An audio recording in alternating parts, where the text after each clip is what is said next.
The moon is a great place for this game. It establishes a whole new set of promises for a Borderlands game. The place that gave us the most freedom to really kind of do whatever we wanted was somewhere that lied between Borderlands 1 and 2. Between Borderlands 1 and Borderlands 2, we have this really interesting story that we've never told. In Borderlands 1, the moon is a solid piece of rock. In Borderlands 2, it's all cracked and damaged. Something kind of changed up there. When people play Borderlands 2, there's a Hyperion space station and there's lava cracks all over the moon. The Australia guys really wanted to explore that.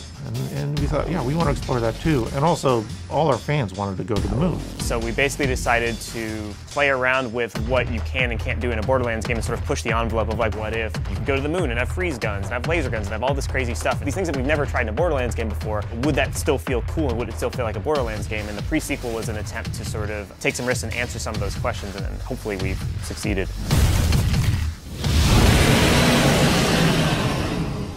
Yeah, because I did notice in my testing as well that if you like blood rushed up at a guy with a jetpack or something and you missed because he moved out of the way, you can get some serious height, which is very fun, but maybe the art guys will kill us if we let play. Even before we started working on Borderlands, as we saw message boards and everything, like people wanted to go to the moon. That was our very first goal in this game. It opened this massive wealth of opportunities of us to kind of change up the gameplay. It's the same Borderlands gameplay they really like, with some new twists that actually change the game more than you would think. Yeah, you can jump really high, you can use the oxygen for jetpacks, you can use laser weapons for the first time in a Borderlands game. And those are the really fun things that you could only do on the moon. We should do some sort of weird Easter egg if you hop in through there. Oh yeah, if you could like make it up here and like jump around from piece to piece and somehow avoid all the lava explosions. Yeah, it could be pretty sweet. It's actually Claptrap, he's hiding back there. Right. The low gravity feels completely different. It adds this completely new dimension to the gameplay and it changes up the combat spaces. It's giving our level designers this freedom to kind of go crazy from their imagination. We didn't want to just kind of have like, you know, floaty jumps and then have people like stuck in the air for ages and things like that. And we did like a playground early on to try and work out how we could make gravity a really interesting and fun dynamic, and looking at creating levels with a lot of verticality and a lot of platforms that were high up. And after our initial kind of experiments, we just kind of settled on something which actually turned out to be really fun.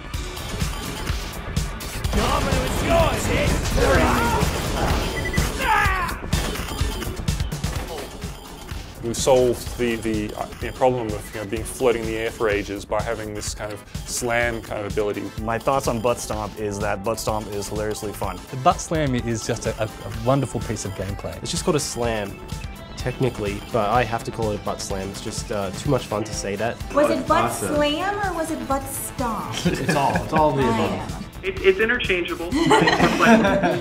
There's nothing like being in the air and being able to just drop down on somebody and stagger them and do a couple shots and headshots and suddenly they go down, and it's just a blast. Send our meanest, grittiest men to grind a Vault Hunter to meaty dust.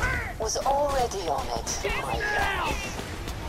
The cryo weapons have been a really fun one for us to implement. One of our programmers really early on was really keen on creating some kind of ice-shattering kind of tech. We actually have this really cool system that will freeze enemies. So initially when you start shooting them, they'll start to slow down, they'll start turning a little bit blue, but then you can actually freeze them solid. And if they're frozen solid and you get their health low enough, you can actually shatter them. You can either run into them and melee them, they'll shatter into these beautiful ice shards floating off. But also one of my favorite things to do is freeze someone from above, then slam down and shatter them. And we'll also work with like laser weapons, where if you have a laser and you slice through a guy that's made of ice, it'll actually fall apart into two pieces. So that kind of combined with the low gravity and other things, it's really changing the way that you play Borderlands, and I think players are going to really like it. They're really going to enjoy it, and the payoff is going to be huge for them.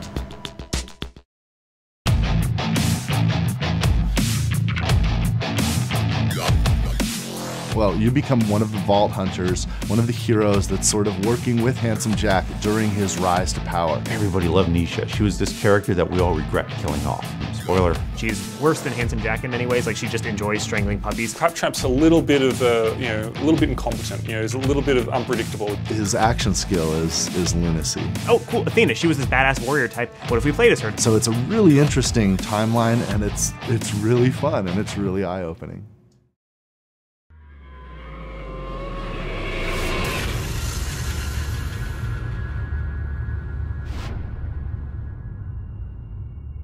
You coming?